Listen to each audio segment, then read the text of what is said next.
চট্টগ্রামে রীতিমতো মব সৃষ্টি করে এক সাংবাদিকের ওপর হামলা চালিয়েছে দুর্বৃত্তরা। ঘটনাটি ঘটেছে সীতাকুণ্ডে। স্থানীয় চিহ্নিত সন্ত্রাসী আসাদের নেতৃত্বে একটি গ্রুপ এই ঘটনা ঘটায়।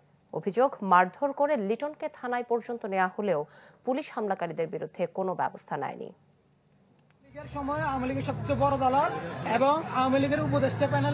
মব সৃষ্টি করে সাংবাদিকের উপর হামলা এবং উনি অনেক কিছুতে সংযুক্ত আছে। ঘটনাটি ঘটে রোববার রাত ৯টার দিকে সীতাকুণ্ড কলেজ রোডে। সেখানে শ্যামা পূজার আয়োজন নিয়ে ব্যস্ত ছিলেন দৈনিক জনকণ্ঠের প্রতিনিধি লিটন চৌধুরী। হঠাৎ করেই সেখানে হামলা চালায় স্থানীয় সন্ত্রাসী আসাদের নেতৃত্বে একটি দল। তারা লিটনকে ব্যাপক মারধর করে। ছাত্র নামদারি যারা ছিল তারা আমাকে যখন আক্রমণ শুরু করলো, তারা তখনই বলতেছে যে ওই ইসকনের আওয়ামী লীগের দোসর এবং এরা এখানে থাকতে পারবে না। হঠাৎ আমার উপর আক্রমণ শুরু করলো এবং আমাকে এমনভাবে মারলো যে আমার মাথার উপর কোনো একটা শক্ত জিনিস দিয়ে আঘাত করছে। আঘাত করাতে আমার মাথা ফেটে গেছে। পাশাপাশি আমাকে পিঠে, আমার গোটা শরীরে ওরা যতটুকু পারছে এরা খুব আক্রমণাত্মকভাবে আমাকে মারছে। আহত লিটনকে হাসপাতালে ভর্তি করা হয়।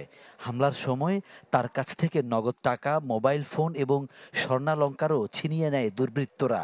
অভিযোগ, তাকে মারধর করে থানা পর্যন্ত নেওয়া হলেও পুলিশ তাৎক্ষণিক হামলাকারীদের আটকের কোনো উদ্যোগ নেয়নি। যেভাবে মব সৃষ্টি করে আমাদের সাংবাদিকের সহযোদ্ধার উপর হামলা করা হয়েছে, তাদেরকে অবিলম্বে আইনের আওতায় এনে গ্রেপ্তার করার জন্য আমি প্রশাসনকে অনুরোধ জানাচ্ছি। সাথে সাথে যদি আমাদের এই সন্ত্রাসীদেরকে অবিলম্বে গ্রেপ্তার করা না হয়, তাহলে আমরা বৃহত্তর আন্দোলন কর্মসূচি ঘোষণা করব। ঘটনায় জড়িতদের বিরুদ্ধে আইনগত ব্যবস্থা নেয়ার কথা বলছে পুলিশ। তারা থানায় আসছিল, ওসি সাহেব এই মুহূর্তে ছিল থানায়। ওসি সাহেব বলছে আগে ট্রিটমেন্ট, তারপরে আপনারা আসেন।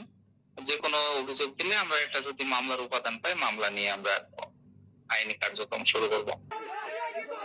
এলাকায় সন্ত্রাসী আসাদের একটি কিশোর গ্যাং রয়েছে। গত কয়েক মাস ধরে এই বাহিনী মব সৃষ্টি করে নানা জনকে হেনস্থা ও অর্থ আদায় করেছে বলে অভিযোগ। ফখরুল ইসলাম, চ্যানেল 24, চট্টগ্রাম।